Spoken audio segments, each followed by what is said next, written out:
Эрхэм үзэгч та бүхний энэ өдрийн амрыг ирэн мэдчилье. Онцгой айлын цаг нэвтрүүлгийн шинэхэн дугаарыг хүрэхэд бэлэн боллоо. За хөтөлбөрийн эхэнд та бүхэнд 7 дугаар сарын сүүлийн цаг агаарын төлөв байдлын талаарх мэдээллийг хүргэе.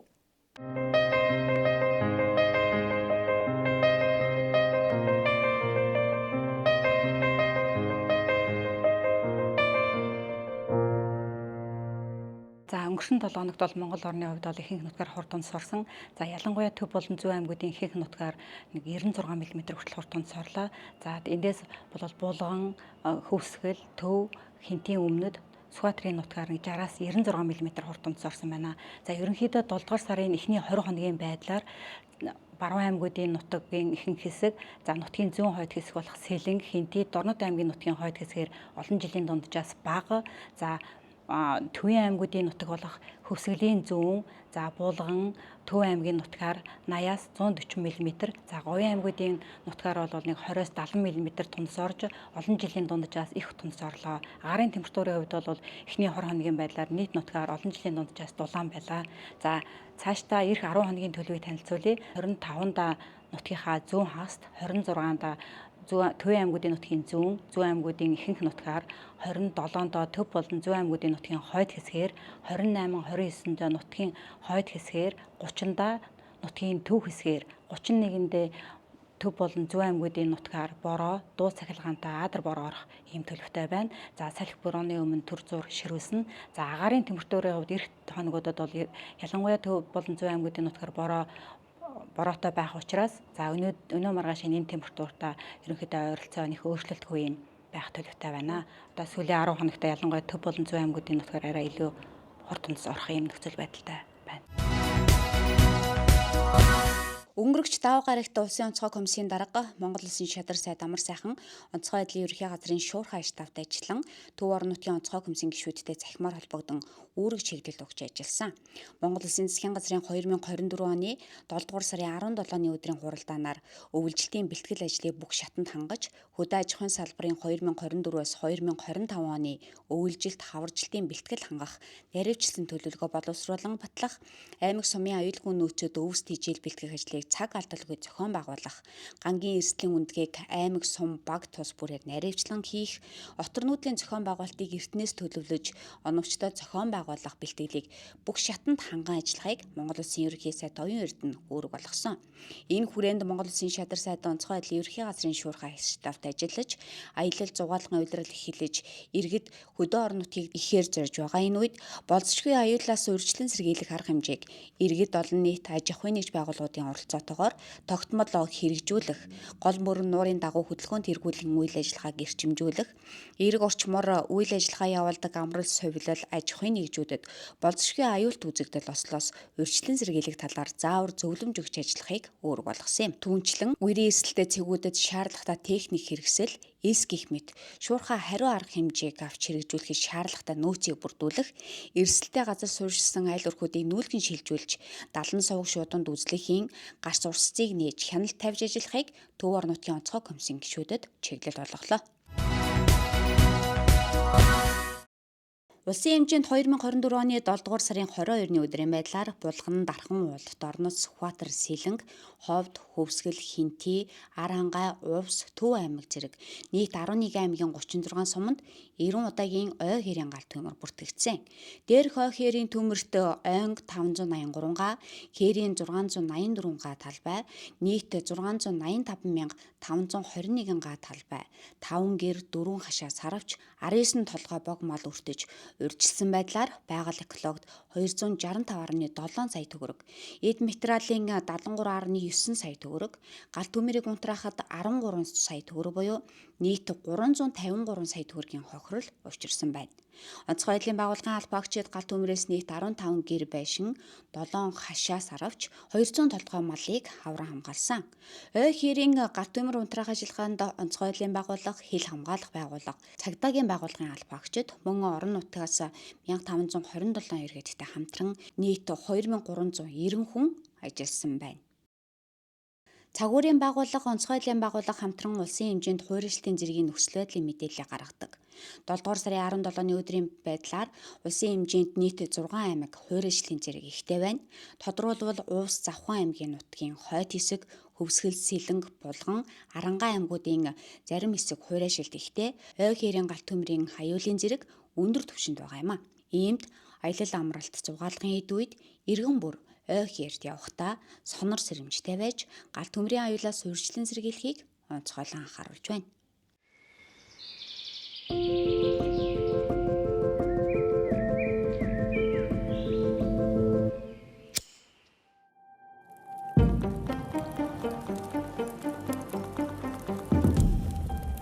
Ой хээрийн төмрийн 10 тохиолдлын 9 нь хүний буруутай үйлдэлээс үүсдэг. 2014-өөс 2023 онд улсын хэмжээнд ой хээрийн төмрийн 1683 тохиолдол бүртгэгдсэн бөгөөд энэ нь манай орны нийт нутаг дэвсгэрийн 55.6%-ийг хамарсан байна. Ой хээрийн төмөрт нөлөөлдөг хүчин зүйлс аянга буух, хэд хуурайшилт ихсэх, мод хоорондоо шүргэлцэх, цаг агаарын нөхцөл байдал нь гал гарах их үүсвэр болдогч. Ой хээрийн төмрийн 10 тохиолдлын 9 нь хүний санаатай болон санамсаргүй үйлдэлээс үүсдэг байна. Ой хээрийн төмрийн хамгийн идэвхжэлтэй үе нь хавар 4-5 дугаар сар бөгөөд энэ үед жилийн бүх төмрийн 80 гаруй хувь нь тохиолдож байна. Манай орны газар зүйн онцлогоос шалтгаалж жилийн хур тундасны хэмжээ бага байдаг хаврын улиралд төмрийн тохиолдол ихсэхэд хүний сонор сэрэмжгүй, хайн гүйлдэл асар их нөлөөлдөг учраас иргэд хариуцлагатай байж дараах зөвлөмжийг хэрэгжүүлээрэй. Ойд аялал зугаалгаар явахдаа ил задгаа гал түлхэхгүй байх, гал түлэх шаардлагатай тохиолдолд гүйцэд унтраах, тамхины ишийг бүрэн унтрааж, зориулалтын савнд хаях, айл өрх, үнс нурмаа, ил задгаа асгалгүй, ухсан нүх, шаталд үүсэхгүй тагтаа савнд хийж занших, хогийг ил задгаа шатаалгүй, ачуулж цэвэрлэх, тесэрч дэлбэрэх зүйлсээр хүүхдийг тоглуулахгүй байх, өнжмөл өвсийг шатаалгүй, зориулалтын аргаар хамж цэвэрлэх, галт сумаар буудаж, гал алдах эрсдэл үүсгэхгүй байх. Тээврийн хэрэгслийн бүрэн байдлыг хангаж, оч үүсгэх эрсдлийг арилгах. Хувь хүн, айл өрхүүд төмрийн аюулыг арилгах техникийн хангамжийг нөөцлөв. Мэргэжлийн байгууллагын зөвлөмжийг дагаж хамтын ажиллагааг сайжруулснаар ой хээрийн төмрийн гамшигын эрслээс хамгаалах нөхцөлийг бүрдүүлэх юм. Хүн бүрийн хариуцлагатай үйлдэл 1000 куб метр ой хээрийг галын аюулаас хамгаалж чадна. Эрүүл байгаль, ногоон ирээдүйг хамтдаа бүтээй. Онцгой байдлын ерөнхий газар.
(2024 он гарсаар 7 дугаар сарын 22-ны өдрийн байдлаар уснаас 90 хайх аврах ажиллагаа нийслэлийн 8 дүүрэг 16 аймгийн 38 суманд нийт 85 усны осол бүртгэгджээ.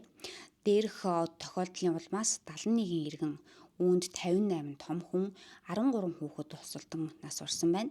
Харин онцгой байдлын байгууллагын албаагчид нийт 11 хүн буюу үүнд 8 том хүн, 3 хүүхдийн амь насыг авран хамгаалжээ. Тэгэхээр ерөөсөө Монгол хүн бүрийн амь нас, эрүүл мэнд, аюулгүй байдал гэдэг бол зөвхөн одоо төрийн байгууллага, онцгой байдлын байгууллагаас гадна төр иргэн аж ахуйн нэгжийн хариуцлагатай, ухамсартай хамтын ажиллагаанаас шууд шалтгаална гэдгийг одоо өнгөрсөн энэ наадмын өдрүүд, зуны өдрүүдийн харамсалтай үйл явдлууд харуулж байгаа. Өөрөөр хэлэх юм бол энэ одоо 6-7 дугаар сард нийтдээ 70 гаруй иргэн гол усны үерт орж зарим нь гэр бүлээрээ хүртэл те 5 нэг гэр бүлийн 5 хүн амнаас нэг дор алдж байна. Тэгээд одоо харгалзах хөнгүүгээр бага насны хүүхдүүд усанд орж живж байна. За тэгээд эргэж гисэн өөрсдөө аялал жугаалж явахдаа анхаарал сэрэмжгүй байдлаас болж бие биендээ хяналт тавиагүй өөрсдөө одоо бас тэ анхаарал сэрэмжтэй байгаагаас болж харамсалтайгаар амнасаа алдж байгаа ийм тохиолдлууд өнөөдөр ч гэсэн гарсаар байна. Тэр энэ юуг хэлж яах нэхэр ерөөсөө хүн бүр дор бүрнээ өөрөөсдөө мэрэгжлийн байгууллагуудаас өгж байгаа энэ анхаарал сэрэмжлэгт одоо анхааралтай хандаж өөрсдийн болон өрөөлийн амь насыг хамгаалахад бусдын эд хөрөнгө өмчийг хамгаалахад онцгой одоо бас хариуцлагатай байх зайлшгүй шаардлага байна гэдгийг харуулж байгаа нэний зөвхөн үер усны асуудал биш шүү дээ. Объектын гал төмөр байна, айл өрхийн одоо ахуйн гал төмрийн асуудлууд тасрахгүй байна. Нөгөө зам тээврийн осол, салхи шуурга, за тэгээд одоо ахуйн гал төмөр эрсдлүүд гэл ингээл хаа сайгүй байгаа учраас одоо ерөөсөө оролцоогоо хангаж хамтын ажиллагаан дээр тулгуурлаж явах хэрэгтэй. Зайлшгүй шаардлага байна гэдгийг энэ хилээд байгаа. Тэрнээс биш энд одоо онцгой байдлын хэдэн албаагч тэнд голын эргээр эргүүл хийгээд огсолтсон болохных нь араас явж тэгээд амнаас эрүүл мэндийн аврах те сэргээн босгох үйл ажиллагаа хийх үүрэг нь мөн боловч нөгөө талаараа хаана анхаарал сэрэмжтэй байвал хамтдаа бид олон хүний амь насыг аврах олон одоо айл өрх аж ахуй нэгжүүдийн эд хөрөнгийг хамгаалах ийм боломж нөхцөл бүрдэх юм байна. Тийм учраас одоо нөгөө өрсөн сэргийлэх ажлууд дээр аж ахуй нэгжүүд илүү идэвхтэй байх хэрэгтэй. Аялал жугаалгаар яваа иргэд өөрсдөө илүү анхаарал сэрэмжтэй байх сэтгэл одоо хөлийн хөрдөр эсвэл одоо наргиж дарваад эсвэл нэг болвол одоо анхаарал сэрэмж алдаж ус аваар эрсдэлд орох юм эрсдлүүд байгаа гэдгийг л ерөөсөө хаанч явсан мартаж болохгүй. Усны осолдог өртөж амнасаа алдсан тохиолдлын шалтгаан нөхцөлийг судлахад усан сэлэх гэж орох, тээврийн хэрэгсэл болон хөрдийн хүсэг, морин, мотоцикл, автомашинтайгаар гол гатлах, хүүхдийг хараа хяналтгүй орхисноос түүнчлэн арх согтууруулах хундаа хэрэглэсэн үедээ усанд орж живэн амнасаа эрсдүүлсэн байна. Тэр нь бол ингээл мэрэгжлийн байгууллагууд байнга л анхааруулга өгч байгаа, сэрэмжлүүлгээ өгч байгаа тийм. Цагаагаар мэдээтэйгээ авч хэрэгжүүлэх арга хэмжээ, зохион байгуулалтын асуудлууд гээд бүгд байгаа. Гэсэн иймэрхүү одоо золгүй явдлууд ахуйн болон бусад гамшиг эрсдлүүд тасрахгүй байгаагийн гол шалтгаан бол бэлтгэл ажлаа хангахгүй байна. Сая бид одоо бүх аймаг орон нутагт өдөрлөгөттэй хуралдаж цахимаар үүрэг даалгавар өглөө өмнө ч гэсэн өгсөн. Эрэнд байнга өгч байгаа. Тэгээ орон нутгийн одоо төвшөнд албан тушаалтнууд илүү хариуцлагатай бөгөөд асуудалд мэрэгжлийн хандах зүйл дээр илүү одоо хариуцлагатай байх хэрэгтэй. Хоёрдугаарт нь эргэж гисэн өөрсдөө бэлтгэл бэлэн байдлаа хангах. Тэгээ энэ бүхний дунд юу вэхээр стандарт бий. Одоо айл өрхийн барилга байгууламж усан давтлаа гин тэ зам дэд үтс үерт давтлаа гин. Гэтэл нөгөө талдаа бол эн чинь нөгөө чанар стандартын шаардлага хангаагүй төлөвлөлт одоо нөгөө инженерингийн ажлуудаа сайтар хийгээс болж байгаа учраас бид энэ дээр өөрсдөө зохион байгуулалтаа хийж бүх салбарт одоо стандартаа дагаж мөрдүүлэх ажлууд чухал байна.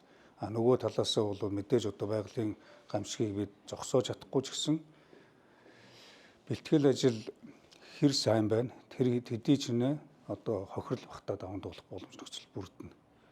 Тэгэхээр энэ ерөөсөө бүх нийтийн оролцоо хамтын ажиллагаа харилцсан бие биендээ хяналт тавих зөвлөм зөвлөгөө өгөх дор бүрнээ хүмүүр анхааралтай, хариуцлагатай, зохион байгуулалттай тэгээд аливаа одоо зорчиг хөдөлгөөнөөсөө эхлээд эрсдэлтэй газар явахдаа үртэл өөрсдийнхөө бас явж байгаа сууж байгаа газарт бодтой үнэлт өгч эрсдлээ дүгнэж явах хэрэгтэй гэж. Энэ бол бас эргэн үний хариуцлага ба шүү дээ. Өөрийнх нь өөрөө гэр бүл дөрөв хүүхдүүдэд аваад өдөө орон нутагт зугаалж байгаа бол аялж байгаа бол тэр хүний өөрийнх нь эцэг хүний үүрэг байх ёстой. Эцэгхийн үүрэг бий, эргэн хүний үүрэг бий, бага насны хүүхдүүдэд хамгаалах үүрэг нь бий. Өөрсдийнхөө амь насыг хамгаалж, өрөөлийн амь насыг хамгаалагч нийтийн одоо нийгмийн хариуцлага гэж юм байна. Энэ бүхнийг л одоо ерөөсөө умартаж болохгүй шүү л гэдэг хэлээд байна.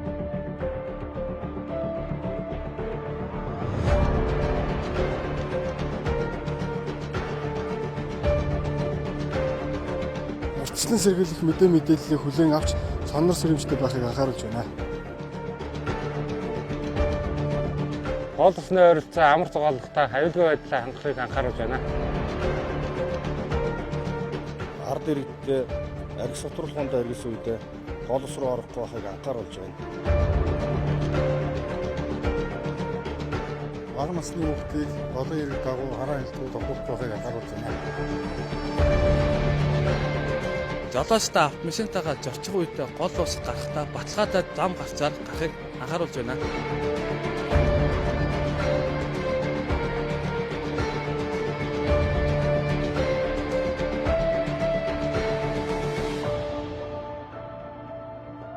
Ус гэдэг чинь зүгээр нэг ам гардаг ч юм биш.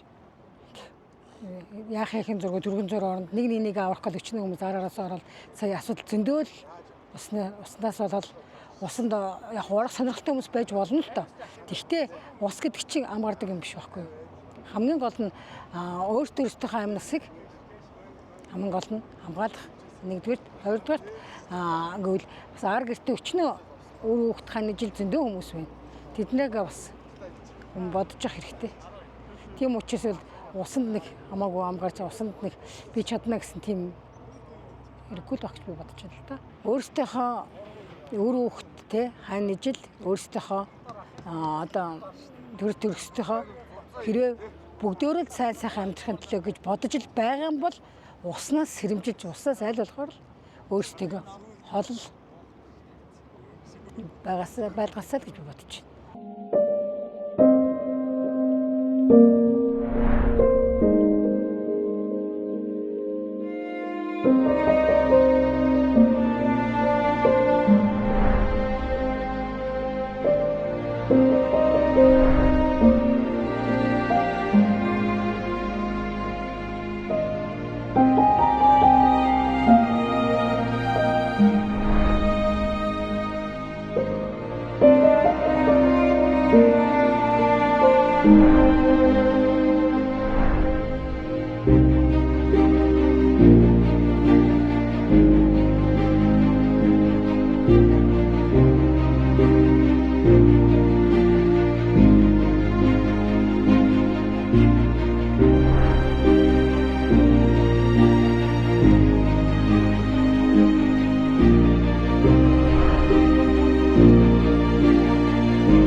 Онцгой айлын цаг нэвтрүүлгийг хүлээн авсан эрхэм үзэгч та бүхэнд баярлалаа. Дараагийн дугаар хүртлээр түр баяртай.